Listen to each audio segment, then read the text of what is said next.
What's going on YouTube? Kevin here with a video review for the Cygnett Apollo Hybrid Case for iPhone 4 and iPhone 4S. Before I begin this review, I'd like to thank Jared and the whole crew out there at Cygnett for sending this out to me for review. Go ahead and check out their website, guys. Link will be down below in the video description as always. So we are going to remove our iPhone from the scene just for a little bit while we explore the case and all it has to offer.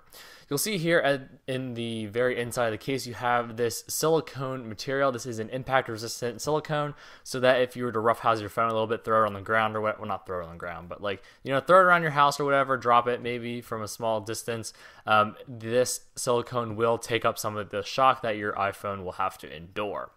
On the outside, this is a hard shell-ish plastic. It doesn't really feel like plastic, but it's a hard shell case, for those of you that are wondering. The feature about this back side of the case is that it's scratch resistant, and as far as I can tell, it doesn't look all that bad. Those marks you see there might be, I don't know what they're from, but in terms of just everyday roughhousing, throwing it around my house or whatever, not really on the ground, but just throwing it pretty much everywhere around my house, it done good. I'm really good at grammar, I promise. It does a pretty good job of keeping your phone protected, and that's all I really have to say about that. So we're going to now install our iPhone 4S into this dual material case. I would recommend that you put the side with the buttons and the silent ringer switch in first, so that the installation of the case doesn't actually turn on or off your silent ringer switch. So we'll take a look around the case now. We'll see that you have a nice tactile feel to the volume up and down button, and the silent ringer switch is actually very easy to access. You can just flip it with the tip of your finger. No big deal there. You don't really need fingernails or any digging in there to get it going.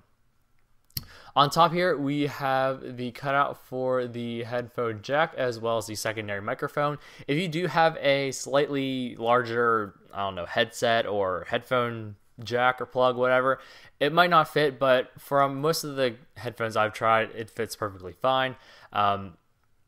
You might have an issue here or there depending on what type, but overall it's not that bad.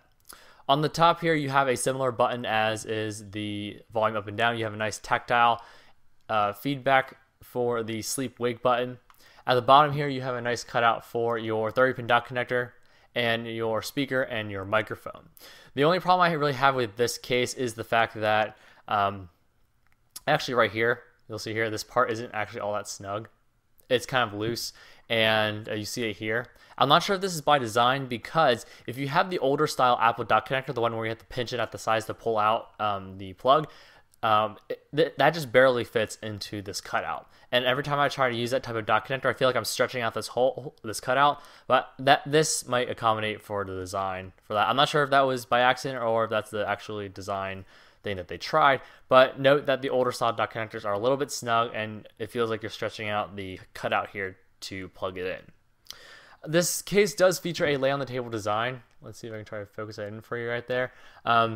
You do have this small silicone ledge or edge on the edge of the surface of the case, so if you put your iPhone face flat onto a desk or anything like that, it shouldn't really scratch it at all. It should lift up the phone just ever so slightly so that you don't harm the front side of your phone. Speaking of which, in the packaging they do include a screen shield. Now, I didn't actually get one. I'm not sure if that's just because I'm a reviewer, but they did not actually send me a screen shield. But if they do, which I would strongly suggest that, or strongly infer that they would, considering that it's on their website, this case is pretty darn good. Now, it's good without the screen shield because, well, I don't have it right now. But overall, I really do like this case. I don't really have any problems with it, except for this little thing, but that's not really a problem. That's just something that annoys me just ever so slightly. No problems with the camera. Now that I think about it, this black ring around the outside is supposed to help absorb any flash bounce back that may occur, but when I took pictures with it with the flash on, no flash bounce back occurred, so that's very nice. Lay on the table design is very nice, and just the overall feel of the case, it feels like it's your money's worth.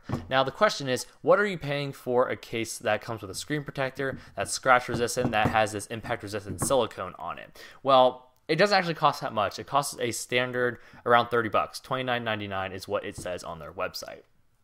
Now, if you can find this case for lower than that, great. I would strongly recommend it. If you find it for, $30 like it's retail, I would still definitely consider getting it, because this is actually, I must say this, I will admit this, that whenever I am not reviewing any other case for any other company, I choose this case to slap on my iPhone whenever I go outside, whenever I'm, going out with my friends or whatever, because I trust this case. It feels nice and secure. It's a nice firm fit. It feels snug, doesn't add a lot of bulk onto the iPhone itself, so that's always good. And I don't know, I'm very satisfied with it. So would I recommend it? Yes, I would definitely recommend the Cygnett Apollo Hybrid Case.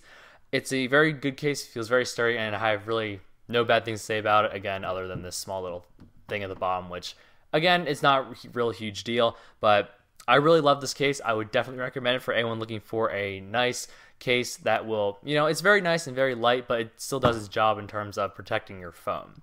So this has been the video review for the Cygnett Apollo Hybrid Case for iPhone 4 and iPhone 4S. Again, I want to thank Jared and the whole crew out there at Cygnett for sending this out to me for review. Go ahead and check out their website, guys. Link will be down below in the video description as always.